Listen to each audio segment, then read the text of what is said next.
নমস্কার, নিয়ে চলে এসেছি আরও একটা ব্লগ ভিডিও। ঋতুশ্রীর আরও একটা ব্লগে আপনাদেরকে অনেক অনেক স্বাগত। চলুন আজকের ব্লগটা শুরু করা যাক। ঘড়ির কাঁটায় এখন প্রায় 9:30 বাজে। আমি 9:30 থেকে ব্লগটা শুরু করছি। প্রথমেই নিত্যদিনের একটি কাজ থাকে আমার জানালাটাকে পরিষ্কার করা, আমার গাছ ছানাগুলোকে জল দেওয়া, পরিচর্যা করা।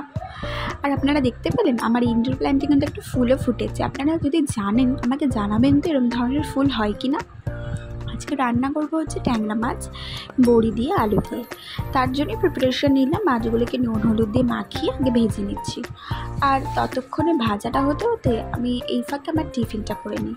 আজকে খেয়েছিলাম মুড়ি দিয়ে, খই দিয়ে আর বাতাসা দিয়ে। চলুন, তারপরে আগের দিনকে দেখিয়েছিলাম আপনাদেরকে যে আমি এইগুলো কেচে দিয়েছিলাম, তো ওগুলোকে আবার জায়গায় রেখে দিলাম।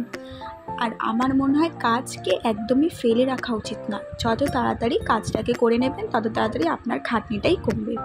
আজকে মাছের ঝোলটা খুব সিম্পলভাবে করব। আলুটাকে ভেজে নিয়েছি কালো জিরে ফোড়ন দিয়ে, তারপরে পেঁয়াজ দিয়ে মশলা দিয়ে কষিয়ে নিয়ে সিম্পলভাবে বড়ি আর মাছটা দিয়ে হয়ে যাবে রেসিপিটা। একবার অবশ্যই ট্রাই করে দেখবেন। আর অনেকেই হয়তো এভাবে ট্যাংরা মাছ করে থাকেন। আমি কিন্তু আগে খেতাম না এই মাছটা, কিন্তু বিয়ের পরে আমি অনেক কিছু খাওয়া শিখেছি। আর এটা আমার হাজব্যান্ডই আমাকে শিখিয়েছে। তো চলুন, এদিকে বেসিন টেসিন পরিষ্কার করে বাসন টাসন মেজে নিয়ে ঘরটাও মুছে নিয়েছি। দেখা হচ্ছে আপনাদের সাথে আবার সন্ধেবেলায় এখানে চলে এসেছি পুজো দিতে। এবার আপনাদেরকে বলি, বৃহস্পতিবার, মঙ্গলবার আর শনিবার যদি এই 3টে দিন আপনারা ঘরে ধুনো জ্বালাতে পারেন, অবশ্যই কর্পূর সহযোগে, তাহলে কিন্তু খুব ভালো। ঘরের প্রচণ্ড নেগেটিভিটি যেগুলো আছে সব কেটে যাবে। একবার করে দেখবেন, আপনাদের নিজেদের ভেতর থেকে একটা পজিটিভ ফিল আসবে।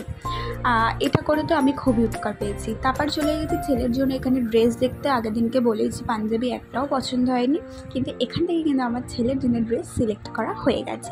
চলুন তাহলে আজকের ব্লগটা এইটুখানি। ভালো লাগলে লাইক, শেয়ার, কমেন্ট করবেন।